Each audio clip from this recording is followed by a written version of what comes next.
বিশ্বনবীর কাছে এসে মক্কার লোকেরা বলে, মুহাম্মদ বাইয়িন লানা নাসাবা রব্বিক, তোমার আল্লাহর নসব নামাটা কও।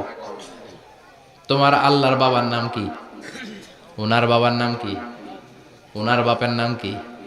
উনার বাপের নাম কি? তার বাপের নাম কি? এরা মনে করছে আল্লাহর নসব নামাজ। নাজুবিল্লাহ পড়বেন না? ও মুহাম্মদ, সবসময় আল্লাহর কথা বলো, আল্লাহর দাওয়াত দাও, আল্লাহর সেজদা দিতে বলো, আল্লাহর জিকির করতে বলো, আল্লাহর নসবনামাটা শোনাও।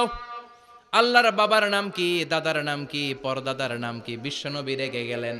সাইয়েদনা জিব্রাইল বললেন, ও নবী রাখবেন না, রেগে যাওয়ার দরকার নাই। ওদের প্রশ্নের উত্তর দেওয়ার জন্য ছোট্ট একটা সূরা আরশের উপর থেকে নাজিল করেছে কে?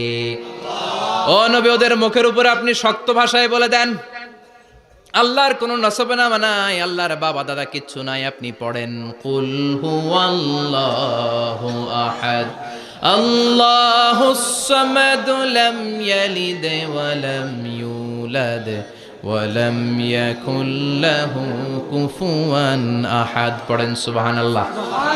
কুল হুয়াল্লাহু আহাদ। ও নবী, আপনি বলেন, তিনি হলেন আল্লাহ, তিনি হলেন আহাদ, একক, একক। আল্লাহুস সামাদ, তিনি অমুখাপেক্ষী। লাম ইয়ালিদ ওয়া লাম ইউলাদ, জন্ম দেয় নাই, কারো কাছ থেকে জন্ম নেয়ও নাই।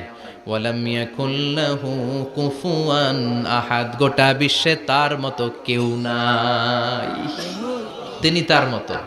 কাফেররা তো টাসকি খেয়ে গেছে। সুবহানাল্লাহ পড়ে। আবার এর শানে নুজুলে আরেকটা বর্ণনা পাওয়া যায়। মুশরিকরা এসে বলল, ইয়া মুহাম্মদ বাইয়িন লানা জিনসা রাব্বিক, তোমার রব কি দিয়ে তৈরি বলো।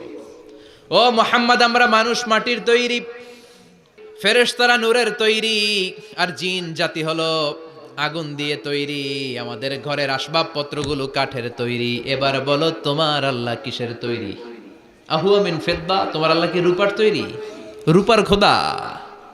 আহুয়া মিন যাহাব, নাকি সোনার খোদা, স্বর্ণ দিয়ে বানানো আল্লাহ?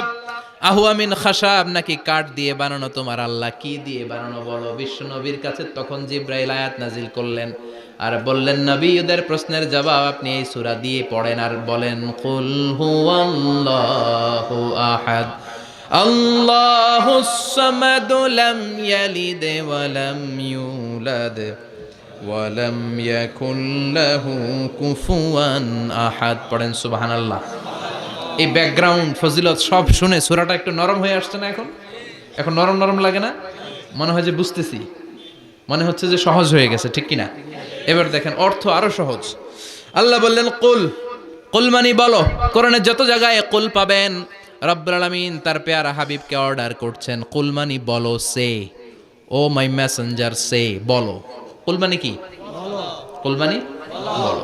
হে নবী, আপনি বলেন, হুয়াল্লাহ, তিনি হচ্ছেন আল্লাহ, আর তিনি হচ্ছেন আহাদ, অদ্বিতীয়, এক এবং একক, অদ্বিতীয়। তাহলে প্রথমে বলতে বললেন, ও নবী, আমার সব পরিচয় দেওয়ার আগে আগে নামের পরিচয় দেন। জোরে কোন ঠিক কিনা? আগে ওদের বলে দেন, আমার নাম হলো আল্লাহ। আমার নাম কি?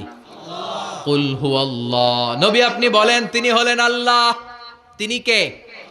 আল্লাহ বলছেন, ইন্নানি আনাল্লাহু লা ইলাহা ইল্লা আনা ফা'বুদনি ওয়া আকিমিস সালাতা লিযিকরি। ইন্নানি আনাল্লাহ, আমি হলাম আল্লাহ। তিনি কে? জোরে বলেন। আল্লাহর নামটা মুখে নিতে কেমন লাগে? আল্লাহর নামটা ডাকতে ভালো লাগে? সবার ভালো লাগে? প্রাণ ভরে যায়? হৃদয় শীতল হয়? ঠান্ডা ঠান্ডা লাগে ভেতরে? তাহলে চিৎকার দিয়ে আল্লাহর ডাক দেন, বলেন আল্লাহ। আর জোরে আল্লাহর ডেকে বলেন, ইয়া আল্লাহ। গলা ফাটিয়ে ডাক দেন, বলেন আল্লাহ। আল্লাহ বললেন, আমার প্রথম পরিচয় হলো আমি আল্লাহ, আমার নাম হলো আল্লাহ। আল্লাহর নাম রাখছে কে? কথা কন। আমার নাম রাখছে আমার বাবা, আপনার নাম রাখছে আপনার দাদা। কিন্তু আল্লাহর বাবা আছে নাকি? থাকলে রাখতো, দাদা থাকলে দাদায় রাখতো। কিন্তু আল্লাহর কি বাপ আছে? দাদা, নানা? আল্লাহর পিসা হুজুর আছে? অনেকের নাম পিসা হুজুরে রাখে, আছে না নাই? দোয়ার জন্য, হুজুর আমি আপনার মুরিদ, হুজুর আমার একটা ছেলে হয়েছে, আপনার নাম রাখা দেন। পরে বলে যে পিসা হুজুরের নাম রাখছিল, নাগাইশের পিসাব মোস্তাক ফয়জি সাহেব নাম রাখছিল আমার ছেলের, আছে না নাই? আল্লাহর এরকম পীর সাহেব আছে নাকি? আল্লাহর দাদা বাবা আছে নাকি? এজন্য আল্লাহ বলেন আমার নামটা আমি আল্লাহ নিজেই রেখেছি, পড়েন সুবহানাল্লাহ।